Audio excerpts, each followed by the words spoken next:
This is Lisa from Mobile Tech Review, and today we're going to compare two premium Windows 8 tablets in the 10 to 11 inch kind of space. We have the Sony VAIO Tab 11 here and the Microsoft Surface Pro 2 here. Both of these call it around $1,100 for the Core i5 model, so how do you choose? We're going to help you decide now. Alright, if you walk into your local Best Buy, for example, or a retailer, you're probably going to see both of these tablets. Well, right now for Sony, it's only Sony stores and Best Buy stores, for bricks and mortar stores, that are stocking the Sony VAIO Tab 11. The Surface Pro 2 is available in quite a few stores. Of course, online you can get both of these as well. Similar pricing if you're talking about the Core i5 model, both of which would have 4 gigs of RAM and 128 gig SSD and full HD displays. $1099 for the Sony, called $1,100, and while the Microsoft Surface Pro 2 is $999, you need the keyboard with it, don't you? So that's going to add on another $120 to $130. If you get the Type Cover 2, which is the one here with the movable clicky keys, $130. If you get the Touch Cover 2, then it's going to be $120. And this is the Touch Cover 2 for those of you who aren't familiar. Sort of a capacitive touch experience here, no moving keys. Works pretty well, surprisingly, but if you actually spend a lot of time typing text, you're probably going to want the Type Cover 2, which would compete more directly with our Sony keyboard. First thing you're going to notice here, Sony's a little bit bigger, 11.6 inches versus 10.6 inches on our Surface Pro 2. Does an inch make a whole lot of difference? Probably not. If you got a Surface Pro 2 and you said, wow, that screen was too small for me, you probably want to get a 12.5 inch or a 13.3 inch to really notice a big difference. But still, that extra inch of screen real estate does make text a little bit bigger, a little bit more enjoyable if you're watching movies, just because, well, it's slightly bigger. Still, not a huge difference, obviously, in the screen size here. Both of these full HD displays, both using IPS technology. Sony uses their Tri-Luminous display, and this is one of the places where the Sony Tab 11 is going to pull ahead because that Tri-Luminous display has really wide color gamut, beautiful colors. Let's put these on the same desktop here with multicolored pencils so you can see. Now, both of these are quite nice. The Surface Pro 2 is no slouch. It has a pretty decent quality, say 50% of Adobe RGB, where we're talking 75% of Adobe RGB on the Sony VAIO Tab 11. That means that colors are a little bit more nuanced. If you look at the blue over here, you can see more shades of purple in it, whereas more of a straight blue over here. Again, they're both very pleasing displays, and average users will enjoy either of these, but graphics professionals will probably gravitate towards the display with higher color gamut. They're both pretty bright. Surface Pro 2 gets a bit brighter in terms of absolute nits of brightness. The Sony, there's more places you have to go to actually disable the ambient light sensing on it, but once you do, we got 299 nits for our maximum brightness level using our Spider 4 Pro colorimeter, and on Surface Pro 2 you're exceeding 300 nits of brightness, so a little bit brighter there. Both of them are glossy, both of them do have glare. When it comes to the keyboards, notice with the Sony, it does not attach physically. This is a wireless keyboard. It's not Bluetooth. It actually has a separate wireless receiver for this, probably 2.4 gigahertz, just like accessory keyboards that have little dongles on them. The nice part about that is you can pick this up and put it in your lap. The bad part about it is if you want to use it in your lap, the whole contraption, which you probably would want to do. This is a small display running at high resolution. It's not like you want to put it 3 feet away when you're working. I think it's a little hard to see. Well, you can't do that, so you lose the stability of the typical clamshell kind of form factor that you would have if these latched together. The other thing is this does have a battery inside, and it charges. The way it charges is by acting as the cover, which is nice. Same idea here. This is a keyboard cover also. But you can't charge it unless you are not using it, therefore, because charging pin here on this part, charging pin on the device, only charges when you do that. Now, it's a nice looking aluminum cover over here. They have a thin layer of aluminum on the top, available in your choice of black or white. By the way, the Sony, the Surface Pro 2 is only available in what I would essentially call black, but that's what that looks like from the side right there. Surface Pro 2, you probably know about this by now. Magnetic cover attaches, wow, really, really strong. You can pick it up, you can carry it by this, it doesn't dislodge. With the Sony, it's easy to kind of slide it off accidentally when it's in place, which makes me worry about it grinding against the display when it's in a case. With this, you get the stability for using it in your lap. It's the kind of normal clamshell form factor. And if you want to get rid of it temporarily, you just fold it back. It knows when it's folded back and it disables itself, so that's handy. With the Sony, you got to pick up the keyboard, toss it somewhere if you don't want to use it. One complaint folks had about the Surface Pro original model was its one-position stand. This one has a two-position stand, so that wider angle is good if you're using it in your lap and you want to lean back further. Both of these have wide viewing angle IPS displays, so it's not like you really have to spend a lot of time tilting them to see them easily. So I find the two positions that are available pretty useful. If I want to use it on my lap, if I want to use it on a table or a desk, it works for me, but some people are absolutely deranged if they can't choose their exact favorite angle. Aha! So Sony said, look, we'll give you something with much more adjustment. This little 1-inch wide flappy thing right here comes out, and you can go all the way like that. So you have more level of variation. The bad news is that it's just a thin piece right here. It is pretty sturdy, but if you want to use this on your lap, obviously it's going to fall between your legs. It's also a little harder to open. It's pretty stiff.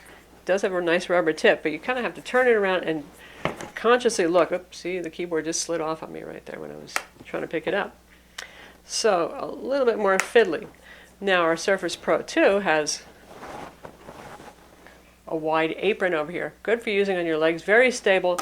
Magnesium, metal, all over the place. Which leads to build quality. The Surface Pro 2 really is, it's supposed to be a showcase for the best of Windows 8 products. Its fit and finish is absolutely superb. Apple doesn't got anything on Microsoft when it comes to that. Perfect seams, perfect build quality, metal everywhere, Gorilla Glass on the face. It's just a sturdy, well-made, and in its own interesting modern way, attractive kind of product. It is 0.53 inches thick and 2 pounds. Now the Sony fights back with currently being in the size class, the thinnest and lightest Windows 8 tablet. It's also Sony's first Windows 8 tablet. So it's a little bit thinner, 0.39 inches and 1.7 pounds. Now that thickness difference is noticeable. The difference between 1.7 and 2 pounds, we're talking ounces here. Not so much. Build quality, though, to get it that light and probably to keep the price down, you get plastic on the back here. Good old genuine plastic. So it doesn't have that kind of ritzy, super duper build quality. There's some flex over here, particularly the home button on this is very hard to click. I don't know why Sony did that. It's very stiff. And when you press it, you can actually push the plastic away from the frame a little bit. I'm not too thrilled with that. You can watch our full review to learn more about that. So it's not a terrible product, it just doesn't exude the same level of quality. At the same price, the Surface Pro 2 just seems like a more high quality piece. In terms of thickness, stacked, you can see how they look. Obviously, the Sony does cut the thinner profile. Now Sony fights back a little bit with their rear camera, 8 megapixel camera back here with Exmor RS sensor. It's actually a nice camera. It takes nice pictures. You have a 2 megapixel camera up front. On our Surface Pro 2, yes, we have cameras. No, they didn't do anything to make them any better than the original Surface Pro in terms of resolution. There's our camera on the back. You're talking 720p webcams back and forth. Now, I don't know how many of you use these big tablets to take pictures, but if that is something that is important to you, the Sony is going to win there easily. How about the pen story? Both of these are great for those of you who want to do digital note-taking. The Sony uses N-Trig technology, and again, read and watch our videos to learn more about these pen technologies. This has a quadruple A battery inside, not your usual double or triple A battery, but it lasts quite a long time, somewhere between 6 months and a year. Has buttons on the side, nice weighty metal thing. And there's really no good place to stick it. This is too thin for a silo, so Sony provides a plastic clip that unfortunately blocks the port door on the side. That plastic clip-on piece, it holds the pen really well, but because it blocks the port door, I'm not too fond of it, but it didn't lose the pen in my bag, and that's a good thing. Surface Pro 2 uses the magnetic charging connector to hold the pen. It's pretty effective. You can knock it off. If you carry it in the bag, it might come off. Drawback of this way of doing things is that if you have to charge it, you have to take the pen off. So don't lose your pen when you're charging it. This is a standard Wacom pen. Graphic artists will prefer Wacom because of WinTab pressure sensitivity. If you use Adobe Photoshop, Corel Painter, Paint Tool SAI, if you want pressure sensitivity, you're going to need WinTab driver. That's currently only available for Wacom. Now when it comes to WinTab and Photoshop. Adobe is supposed to be working on something for N-Trig or for all other pens on the market, other kinds of technologies using Windows Ink API. So it should be coming not too much longer for the Sony and N-Trig, but it's not here today if that's important to you. Both of these have very good tracking and behavior. N-Trig's actually a little bit better with edge accuracy and pen location, where the pen tip touches, it actually shows exactly the right place on the screen. That's something that Wacom is not so good at. There's often more of an offset, and you have to spend more time calibrating. So it's a trade-off. For note-taking, honestly, they're both equally very good. Pen latency is good on these. You can draw concentric circles. You can write quickly. Not a problem. Now, there is a difference in performance between the machines, and they're both fast enough, honestly, to handle pen input very quickly, but let's talk about that a little bit.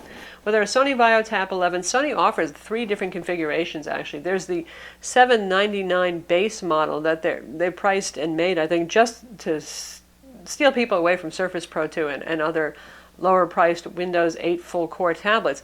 That one runs on a 1.2 gigahertz Pentium CPU. Whenever you hear Pentium, you know, Pentium or Celeron, they're talking about yesteryear-style performance. Not real fast. It's about half as fast as Surface Pro 2. Next up is the Core i3. Haswell all the way on both of these. And that's 1.5 gigahertz, and then there's a Core i5. Now these are the Intel Y series CPUs used on here, 11.5 watts with a 6 watt running mode also, so lower power, used for tablets for reduced heat, and in theory better battery life, but in real life not so much. About 80% of the performance you'll see on the Surface Pro 2 Core i5, which is a U-Series Haswell CPU. The U-Series is what you see in all Ultrabooks. With the Surface Pro 2, you're getting all the power of today's Ultrabook just in a 10.6-inch model right here. So if performance is really important to you, the Surface Pro 2 is going to be a winner. Surface Pro 2 is also available with 8 gigs of RAM if you want, and you can get a bigger SSD. You can get a 256 or even a 512 gig SSD. With the Sony VAIO Tab 11, it's 4 gigs of RAM, that's it, and the 128 gig SSD option right now. RAM is soldered on board on both of these, so you're not going to be upgrading it. SATA drive on the Sony, in theory, it should be easier to upgrade now that Sony designs this to be taken apart. Surface Pro 2 is so hard to take apart, just don't even think about it. In terms of ports, well, you know, these kind of tablets are constrained for ports. Both of these have a USB 3.0 port. On the Sony, it's under these fiddly little plastic doors that drive me absolutely insane. And there's our USB 3.0 port. This thing will probably get in the way of bigger connectors. You'll probably rip it off at some point. And we have a micro HDMI connector right here. On this side, we have our 3.5 millimeter combo audio jack, volume controls, power button. Up here, we have a micro SDXC card slot, and there's a blank where a SIM card slot could go. The US version, there is no 3G or 4G option. Overseas, you may actually have that option. Surface Pro 2 also has a single USB 3.0 port. They don't bother color coding it because, well, it's the only port on there. You don't have to discern from one versus the other. Volume controls right here, audio jack right there. Magnetic charging connector there, and we have a mini display port. Now, mini display port's nice because it can drive higher resolution displays, bigger than 1920 by 1080, which is the Sony's limitation. When it comes to speakers, the Sony has stereo speakers right here on the back near the edge. There's one grill right there. There's one symmetrically opposed, and Surface kind of hides them in the little gap right here on each side. These are tablets. These are not big tablets.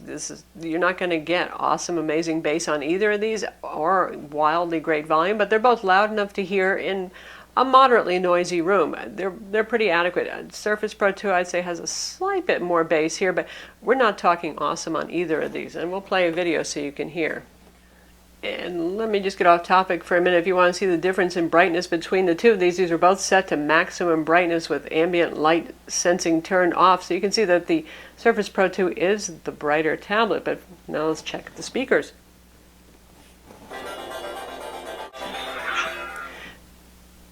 50% volume for both of these. This is Lisa from Mobile Tech Review, and today we're going to look at another cool Windows 8.1 8-inch tablet. This is the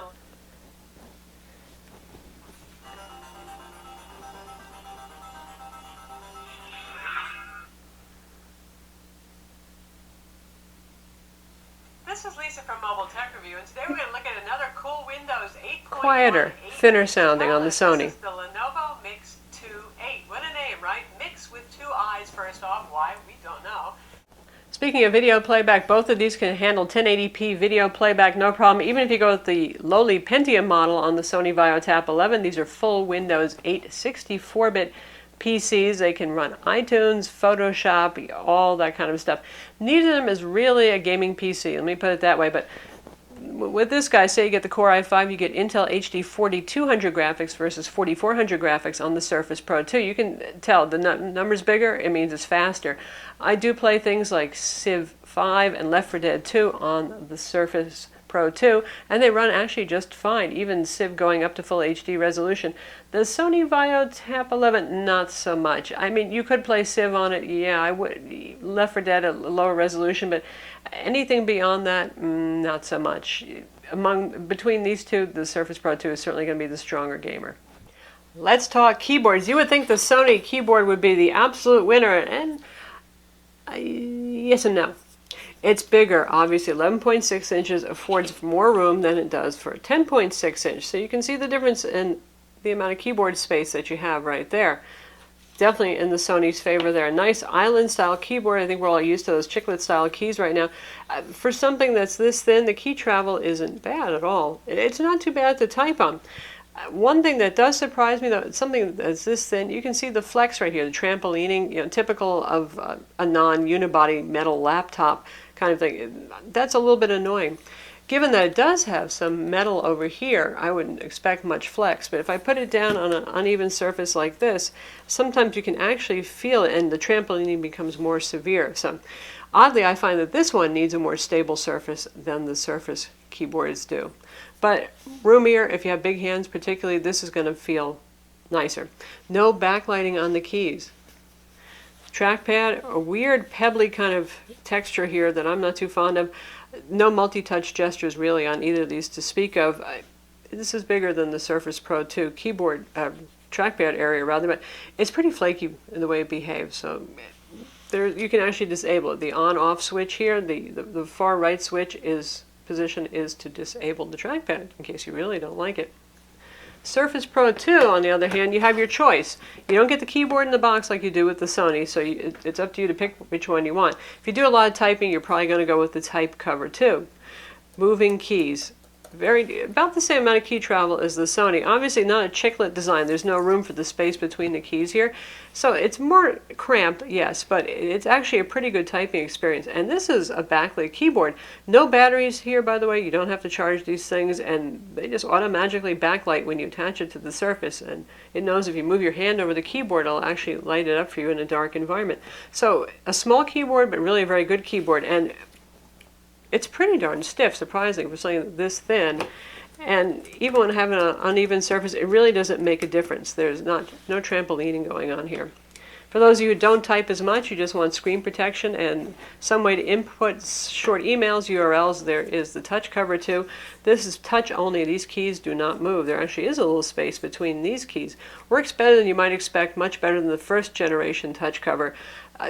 Really not something for long form use, but not bad. Again, small trackpad area right here. It's a little hard to see, but there it is in that area right there.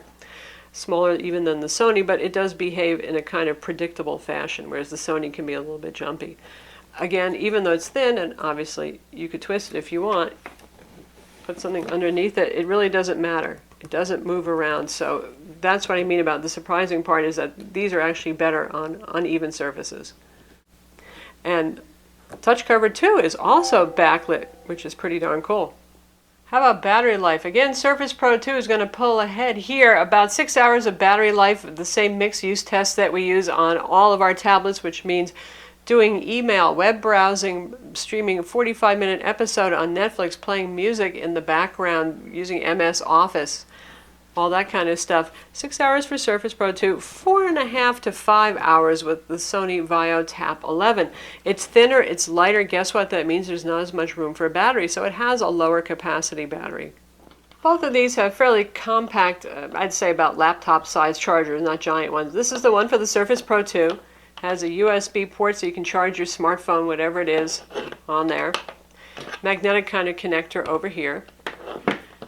And the Sony comes with pretty much the same charger that the Pro series comes with, and the Duo 13. Again, notebook style charger. It uses Sony's new style connector that I don't really like very much. They just started using this on the Sony VAIO Flip series. It kind of bows out a little bit. It's supposed to be easy disconnect so you don't trip over it. I don't find that that's much the case, but it is hard to get in, but not a real big point there. Fairly compact, also has a USB charging port for your smartphone. So that's the Sony VAIO Tab 11 versus Microsoft Surface Pro 2. Arguably the first and the best in the space, the Surface Pro 2, but the Tab 11 does bring a few things, like it's so thin, it's so light, it has a bigger display with better colors. Still, as you can see, in terms of value, I think Surface Pro 2 is really going to be the leader here, but you decide for yourself. I'm Lisa from Mobile Tech Review. Be sure to watch our video reviews of each of these products, read our written reviews, and hit that like button.